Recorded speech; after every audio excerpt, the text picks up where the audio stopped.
En mars 2018, dans un article intitulé La guerre psychologique aux enfants, le psychologue états-unien Richard Fried écrivait: Dans ma pratique de psychologue pour enfants, je rencontre de nombreux parents dépassés par l'usage que leurs progénitures font de la technologie. Ces adultes n'ont pas conscience que derrière les écrans de leurs enfants se cache une armée de sociologues, de neurologues et de psychologues qui utilisent leur connaissance du psychisme humain pour construire des outils qui séquestrent l'attention et qui la séquestrent au bénéfice de l'industrie qui finance leurs recherches. Big Tech, l'industrie du numérique. Fried s'inquiète notamment des conséquences de ce que certains ingénieurs appellent les technologies persuasives. L'expression technologie persuasive désigne une technologie qui vise à changer le comportement et l'état d'esprit de celui qui l'utilise. Elle se base sur la notion de nudge. Le nudge est une architecture sociale, spatiale, numérique ou autre qui vise à orienter un usager vers la meilleure décision possible. Dans les années 1950, des mathématiciens, des cognitivistes et des économistes ont modélisé les interactions sociales les plus performantes entre agents autonomes et ont créé ce qu'on appelle la théorie des jeux. Des sociologues se sont ensuite rendus compte que les êtres humains suivaient rarement les schémas rationnels les plus optimisés. Le nudge est donc un dispositif pensé pour inciter un ou des individus à avoir un comportement rationnel sans trop le contraindre. L'exemple le plus connu, c'est celui auquel ont été soumis les employés de Google dans l'État du Colorado. En 2013, Google a reconnu avoir servi des rations légèrement plus petites pour inciter ses salariés à moins manger sans s'en rendre compte. En théorie, les employés de l'antenne états-unienne peuvent se resservir à volonté. Mais en pratique, le nombre de salariés en surpoids avait légèrement diminué suite à cela.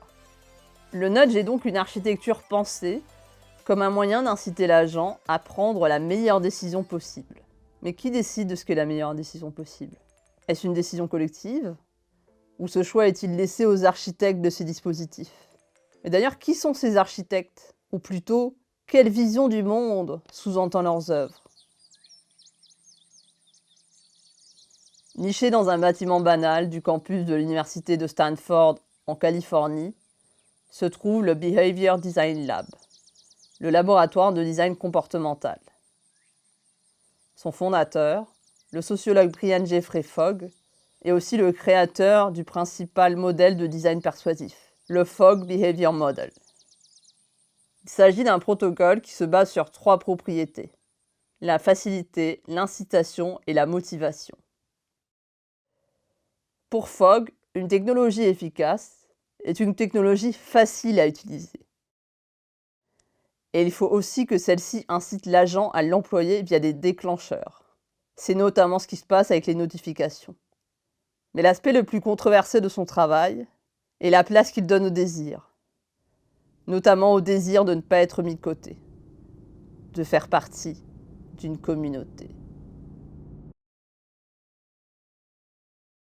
Un algorithme est une opération mathématique pensée pour gérer l'automatisation, la répétition. Les algorithmes existent depuis des siècles, mais ce n'est qu'au milieu du XXe siècle qu'ont été créés des supercalculateurs sans cesse plus puissants, des ordinateurs. L'intelligence artificielle a commencé dans les années 1970, quand des ingénieurs ont créé ce qu'ils appelaient des réseaux de neurones, c'est-à-dire des ordinateurs mis en lien selon le mode de fonctionnement du cerveau. Ces réseaux de neurones pouvaient apprendre des choses par eux-mêmes, mais à un niveau assez faible.